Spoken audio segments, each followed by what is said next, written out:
Hello students, कैसे हैं आप सभी। उम्मीद करता हूं कि आप बेहतर होंगे और पढ़ाई के लिए 100% एफर्ट लगा रहे होंगे।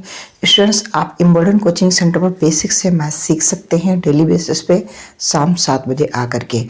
स्टूडेंट्स, जैसा कि आपको पता है कि अपना चैप्टर चल रहा है प्रॉफिट एंड लॉस, क्लास है 9th और आज जो मैं कॉन्सेप्ट सिखाने वाला हूँ कि जिसमें आपको विक्रय मूल्य समान होंगे। क्या होंगे?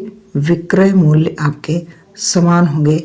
आज उस पर आधारित मैं प्रश्न कराने वाला हूं। तो स्टूडेंट्स, क्लास को मैं चाहूँगा सबसे पहले आप लाइक कर दें और आप अपने दोस्तों को शेयर भी कर दें। अगर आप नए हों तो आप भी चैनल को सब्सक्राइब कर लें। आप अगर जुड़ चुके हैं इम्बॉर्टेंट कोचिंग सेंटर पे, साथ में आप कमेंट जरूर करना कि आपको क्लासेस कैसे लगती हैं, क्या इम्प्रूवमेंट करना चाहिए। ये आपका सुझाव इस कमेंट बॉक्स में ज़रूर होना चाहिए। प्यारा सा कमेंट, मैं आपके कमेंट का इंतज़ार करूंगा। जो कमेंट करेगा मैं उसका नाम लिया करूंगा। स्टूडेंट्स, ये बेहतर की तलाश में बेहतरीन को ना जाने दें। फ्री ऑफ कॉस्ट मिल रहा है, आप जरूर ज्वाइन करें इम्बॉर्टेंट कोचिंग सेंटर। आइए स्टूडेंट्स, आज का पहला क्वेश्चन आपकी स्क्रीन पर मैं रख रहा हूँ और आप सभी थोड़ा सा सपोर्ट करें और थोड़ा सा कमेंट भी किया करें ताकि मुझे आपका फीडबैक मिलता रहे। क्या प्रश्न कह रहा है कि एक व्यापारी दो वस्तुओं को 1875 रुपये प्रति वस्तु के दाम पर बेचता है। यदि उसे एक वस्तु पर 25% का लाभ तथा दूसरी वस्तु पर 25% हानि होती है तो हानि का मान रुपयों में क्या होगा। देखिएगा स्टूडेंट्स, बहुत ही लाजवाब सवाल है। वो कह रहा है कि दो वस्तुएं हैं और उनका एसपी क्या है? समान है। दोनों वस्तुओं का एसपी समान है, यानी एक वस्तु किसी पे बेची गई चाहे दूसरी वस्तु किस पे, लेकिन उनका विक्रय मूल्य समान है। क्रय मूल्य चाहे कुछ भी रहा हो, लेकिन वो जो बेची गई है उसका जो एसपी है ना, वो 1875 रुपये की एक वस्तु बेची गई है। ये इसका कहने का तात्पर्य है। दूसरी बात आप समझिएगा, ये पहली वस्तु को 25% के लाभ पर बेचता है। तो मैंने कहा कि 25% के लाभ पर पहली वस्तु, ठीक है। तो 25% के लाभ पर 25% को आप लिख सकते हो 1/4, ठीक है। और यहाँ आप कमा रहे हो प्रॉफिट। ये हमारा हो गया सीपी पहली वस्तु का और ये हो गया एसपी, ठीक है। तो पहले अगर आप 4 की खरीद कर ला रहे थे, 1 का प्रॉफिट कमा रहे हो, तो आप बेच रहे हो 5 की, ठीक है सर।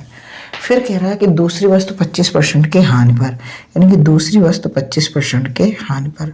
और मैंने पहले ही क्लास में बताया था कि लाभ और हानि किस पे होती है भाई साहब? क्रय मूल्य पर होती है। तो दूसरी वस्तु का भी क्रय मूल्य कितना हो जाएगा भाई साहब? 4 हो जाएगा। लेकिन बिक्री कितने की करेगा?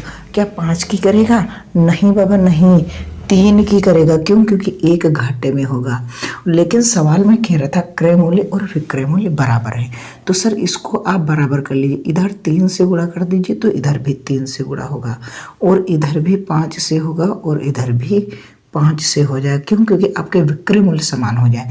तो ये आपका क्रय मूल्य हो गया, ये आपका क्रय मूल्य हो गया, ठीक है। लेकिन वस्तु का विक्रय मूल्य ये है, एक वस्तु का विक्रय मूल्य ये है और प्रत्येक वस्तु का, यानी ये दोनों एक वस्तु इतने रुपए में बेची गई है।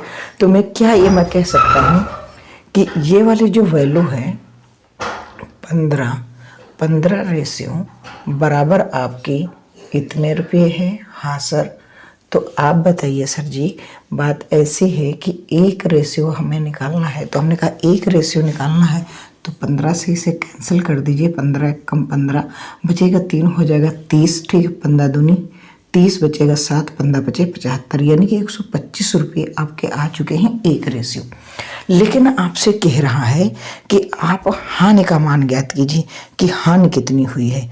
तो भाई साहब, अगर हानि की हम बात करें तो अब देख लो आप कि आप टोटल वस्तुएं खरीद के ला रहे थे 12 रुपये की ये और 20 ये 32 रुपये की आप वस्तुएं खरीद कर ला रहे थे और 30 रुपये में बेच रहे थे। तो हानि कितनी हो गई? 2 रेशियो की। तो 2 रेशियो की अगर हानि हो गई है तो 125 गुणा आप 2 कर दोगे, मेरे हिसाब से 250 रुपये आंसर आ जाएगा। कितना आ जाएगा? 250 रुपये will be your right answer. उम्मीद करता हूँ स्टूडेंट समझ में आ गया होगा। मैंने क्या कहा? मैंने कुछ नहीं कहा, मैंने सवाल को बहुत ही विधिवत से लिखा है, क्योंकि पहला क्वेश्चन था कि यहाँ सवाल में जो कह रहा कि विक्रय मूल्य समान है, ठीक है, प्रत्येक वस्तु को इतने रुपए में बेचता है, एक वस्तु पर ही 25% लाभ कमा रहा है, एक पे लॉस कमा रहा है। तो प्रॉफिट में क्या हुआ कि 4 की वस्तु थी, एक का प्रॉफिट कमाया, हमने 5 का बेच दिया। सेकंड थिंग में हम आते हैं कि हम 4 का खरीद के लाए थे, एक लॉस के यानी 3 का बेचा, लेकिन यहाँ विक्रय मूल्य 5 है, यहाँ विक्रय मूल्य 3 है। फाइनली क्या हुआ? फाइनली ये हो रहा है कि आप इसका विक्रय मूल्य बराबर करिए। क्यों? क्योंकि यहाँ कह रहा सवाल में, तो विक्रय मूल्य समान करने के लिए इस वाली संख्या से इधर ऊपर पूरे संख्या में मैंने गुणा कर दी। क्यों? क्योंकि ये क्रय मूल्य था उसी वस्तु का ये विक्रय मूल्य था। इसमें इस 5 से गुणा कर दे, क्योंकि ये इसका विक्रय मूल्य और दूसरी वस्तु का ये क्रय मूल्य है। तो हम देख रहे हैं ये 12 हो गया, 4 3 12, 4 5 20, दोनों वस्तु को जोड़ दिया तो ओवरऑल हमें 32 रुपये की खरीद पड़ी। लेकिन ओवरऑल जब हम बेच रहे हैं तो वो 32 रुपये का बिक रहा। तो कितने रेशियो का घाटा हो रहा है सर? 2 रेशियो का। क्यों? क्योंकि ये है विक्रय मूल्य और ये है क्रय मूल्य। तो 2 और 1 हमने पहले प्रत्येक वस्तु का विक्रय मूल्य दिया था, तो 15 रेशियो बराबर इतना लिख लिया, तो 1 रेशियो बराबर 125 आ गया, तो 2 रेशियो बराबर 250 रुपये will be your right answer. उम्मीद करता हूँ कि आपको कुछ बेहतर सिखा पाया होगा। हाँ, ज़रूर सिखाया हूँ, ठीक है। आप घबराए नहीं, मज़ा आएगा सवालों में मज़ा आएगा।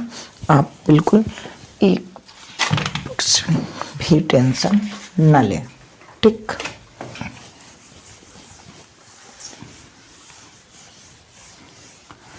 सवाल पढ़ता हूँ। सवाल क्या कह रहा है कि एक व्यक्ति 2 वस्तुओं में से प्रत्येक को 240 रुपये में बेचता है। यदि एक वस्तु को 20% के लाभ पर तथा दूसरी वस्तु को 25% की हानि पर बेचता है, पूरे लेन देन में निव्वल लाभ या हानि का प्रतिशत क्या होगा? ठीक है, देखो भाई, एक वस्तु इतने में बेचता है 240, यानी यहाँ भी आपका क्या है भैया साहब? विक्रय मूल्य समान है। क्या है? विक्रय मूल्य समान है। तो 200 रुपये जो बेच रहा है वो कितने की प्रत्येक वस्तु बेच रहा है? 240 रुपये की, ठीक है। एक को लाभ पे बेच रहा है 20% के, दूसरे को 25% के हानि पर। 20% के पहली वस्तु लाभ पे बेच रहा है, तो 20% को हम क्या लिखते हैं? 1/5। और एक 25% को बेचता है, वो क्या बेच रहा है? लॉस। ये बेचते हैं हम 1/4। यहाँ हमें हो रहा है प्रॉफिट, यहाँ हमें हो रहा है लॉस। ये पहली वस्तु है और ये हमारी दूसरी वस्तु है। ये मेरा क्रय मूल्य है और ये मेरा विक्रय मूल्य है। पहली वस्तु हमने 5 रुपये की खरीद कर 1 का प्रॉफिट कमा करके हमने 6 का बेच दिया। दूसरी वस्तु हम 4 की खरीद करके 1 का लॉस करके 3 को बेच दिया। क्या हमारे पास विक्रय मूल्य समान है? नहीं सर, समान नहीं। तो सर इसको 6 बना लीजिए। हमने कहा हाँ 6 बना लेते हैं इसको, तो ये विक्रय मूल्य समान हो जाएगा। सर अब किस में नहीं गुणा के? क्योंकि मेरा जो है 2 से गुणा करने पर ही ये विक्रय मूल्य समान हो रहा है। तो यहाँ 5 विक्रय मूल्य है और यहाँ 8 है। 8 5 13 रुपये का आप खरीद के ला रहे हैं। यहाँ 6 और 6 12 रुपये का आप बेच रहे हैं। तो आपका लॉस हो रहा है या नहीं हो रहा? कितना सर लॉस हो रहा है? 1 लॉस हो रहा है। किस पे लॉस हो रहा है सर? 13 पे। परसेंट बनाने के लिए सर जी 100 से गुणा। अगर इसको बोल गया तो 13 6 78, 13 7 91, 13 7 91, 9 बचेगा, हो जाएगा 90। तो 13 6 78, ठीक है, 13 6 78 और फिर आप करोगे 13 9 117, लगभग 7.69% will be your right answer. ये आएगा क्या भाई साहब? ये भाई साहब आएगा लॉस। क्या आएगा? लॉस। क्यों? क्योंकि आपने 13 रुपये की खरीद कर 12 रुपये में बेच रहे हैं। कितने में बेच रहे हैं? 12 रुपये में। तो आपका घाटा हो रहा है। घाटा किस पे होता है? क्रय मूल्य पर ही होता है। पहली क्लास हमने आपको बताई थी। तो पहली क्लास अगर नहीं देखी है, आपको डिस्क्रिप्शन में लिंक दिया है प्लेलिस्ट का, जा करके देख सकते हैं। मज़ा आया होगा सवाल करने में। फिर से अगला क्वेश्चन आपकी स्क्रीन पर।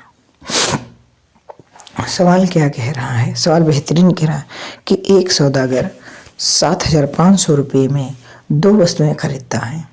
एक वस्तु को वह 16% के लाभ पर बेच देता है, दूसरी वस्तु को 14% की हानि पर। इस लेन देन में सौदागर को ना लाभ होता है और ना हानि। दोनों वस्तुओं के विक्रय मूल्य में अंतर बताएं।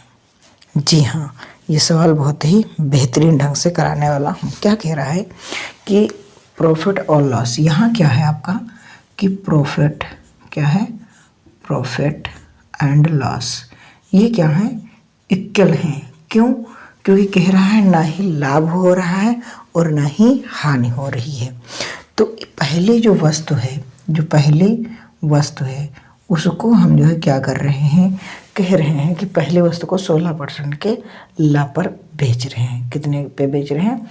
16% के। तो कोई वस्तु है उसको 16% का हम लाभ निकाल रहे हैं। लाभ 116 क्यों नहीं निकाला? 116 अगर निकालते तो आपका विक्रय मूल्य आ जाता। हम वस्तु का केवल लाभ निकाल रहे हैं। और दूसरी वस्तु को हम कितने पे बेच रहे हैं भाई साहब? दूसरी वस्तु को हम बेच रहे हैं 14% के क्या है, लॉस पर। तो ये 14 हो गया। ठीक, तो देखो ये दोनों बराबर में थे, कट गए। ठीक है, ये 2 से कट जाएगा 8 बार, ये 2 से कट जाएगा 7 बार। अब ये जो है पहली वस्तु यहाँ है, ये दूसरी वस्तु नीचे आ जाएगी। ठीक है, ये पहली वस्तु के गुणे में थी, ये इसके गुणे में थी, तो ये 7 यहीं रहेगा और ये 8 इधर आ जाएगा। ठीक है, तो यानी कि यहाँ पास आप देख रहे हैं कि पहली वस्तु का रेशियो 7 आ चुका है और दूसरी वस्तु का क्या आ चुका है, 8 आ चुका है। तो आप बताइए, ये टोटल वस्तुओं का क्रय मूल्य ही है। क्या है? टोटल वस्तुओं का क्रय मूल्य निकल के आ चुका है। तो अब बताओ कि 8 7 15 कितना, 15 रेशियो आपको कितना दे रखा है, 7500। तो 1 रेशियो बराबर कितना, 15 बचे 75। ठीक, 500 आ गया। कितना भाई साहब आ गया? 500, 1 रेशियो। तो अब आप बताइए कि पहली वस्तु और दूसरी वस्तु कितनी होगी, बताओ। पहली वस्तु कितने की होगी? तो सर पहली वस्तु का जो क्रय मूल्य आ जाएगा ना, ये 7 रेशियो था, 5 से गुणा कर देंगे 35। सर दूसरी वाली 8 थी, 8 पंचे 40, ये हो गया। ठीक, ये क्रय मूल्य हो गया। लेकिन हमसे क्या कह रहा था कि इन दोनों के विक्रय मूल्य का अंतर बताइए। तो भाई साहब अगर इनको हम क्या पढ़ें, 116 पे बेचेंगे। ठीक, और इनको हम कितने पे बेचेंगे, 14%। अगर हम लॉस पे बेच देंगे तो हमको लगा 86 में बेचेंगे। कितने में बेचेंगे? 86 में इसको बेचेंगे। तो ये दोनों जीरो कैंसिल हो गया। 4 6 24 और 4 8 32, 32 2 34, ये आ गया 3420। कितना आ गया? 3420। यहाँ आप कैंसिल कर दोगे, ये हो जाएगा। तो ये हो जाएगा आपका कितना, ये आ जाएगा आपका, गुणा करोगे इतना। तो अब क्या है, अब ये बताओ इनका अंतर कितना है। तो ज़्यादा वाले में से कम वाले को घटा देते हैं, तो ये 0 आ गया, ये 2 आ गया और 10 में से 4 गया 6, यानी कि 620 रुपये आपका इनका क्या आ गया, अंतर आ गया। कितना आ गया? 620 रुपये will be your right answer. हुआ क्या, किसी वस्तु पर ही, क्रय मूल्य पर ही तो प्रॉफिट और लॉस कमाया जाता है। हाँ सर, तो ये पहली वस्तु का क्रय मूल्य, ये दूसरी वस्तु का क्रय मूल्य, ऐसे समझो। ठीक है, ये पहली वस्तु का क्रय मूल्य, ये दूसरी वस्तु का। इस पे 16% आप प्रॉफिट कमा रहे थे, तो 16% ही केवल मैंने निकाला प्रॉफिट का। ठीक, तो ये क्रय मूल्य का रेशियो हो गया। तो यहाँ पास इसको 0 से ये दोनों 0 कट गए, ये 14 बन गया, ये 8 बन गया, ये इस तरह। तो ये क्रय मूल्य हमने मान लिया कि पूरा जो है 15 रेशियो बराबर 7500, तो 1 रेशियो बराबर 5000। ठीक है, अब 1 रेशियो अगर 5000 है तो पहली वस्तु 7 रेशियो थी, तो उसका 3500 हो गया और ये 4000 हो गया। अब इसका 116% विक्रय मूल्य आ गया। क्या आ गया? ये विक्रय मूल्य आ गया और इसका ये विक्रय मूल्य आ गया। अब इन विक्रय मूल्य का अंतर पूछ रहा था, यानी कि इनको एक दूसरे से घटा देना था। आपका आंसर आ जाएगा। जी हाँ, मज़ा आया? जी हाँ, बिल्कुल मज़ा आया होगा, बढ़िया से समझ में आ रहा होगा। बेहतर की तलाश में बेहतरीन को न जाने दें। अगला सवाल,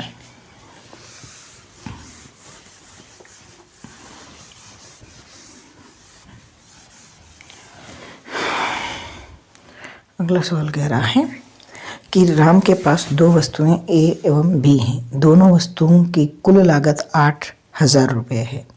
राम को वस्तु ए को बेचने पर 20% का लाभ मिलता है, जबकि वस्तु बी पर 12% की हानि होती है। पूरे लेन देन पर ना लाभ होता है ना ही हानि।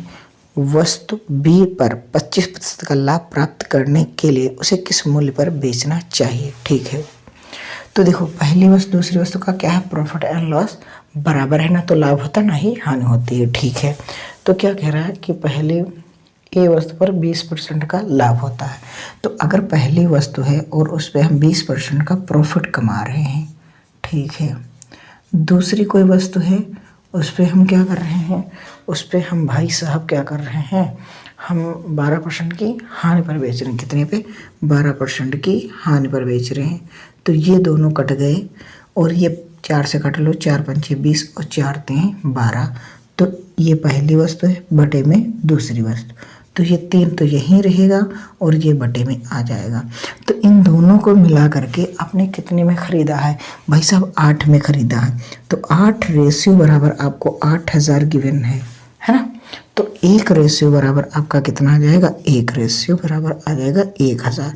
ये 1000 जो रुपये आया है, अब ये पूछ रहा था, कह रहा था कि हाँ ए और बी वस्तु पर 12% की हानि होती है पूरे बी वस्तु पर 25% लाभ कमाने के लिए। तो बी वस्तु कौन है?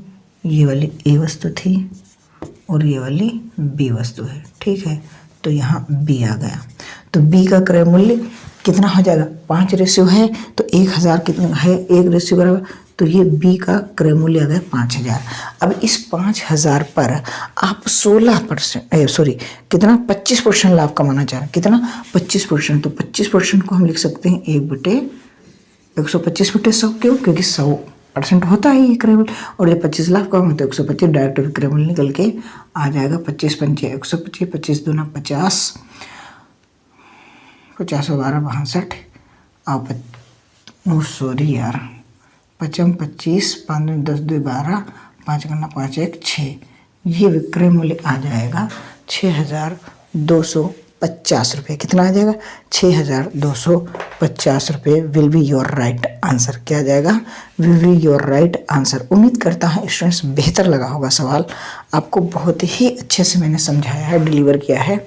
तो आज क्लास यहीं तक रखते हैं, कल फिर मिलेंगे। और आप क्लास को लाइक कर देना, अपने दोस्तों को शेयर कर देना, और नए हो तो चैनल को सब्सक्राइब कर लेना। ठीक है, मिलते हैं कल शाम 7 बजे।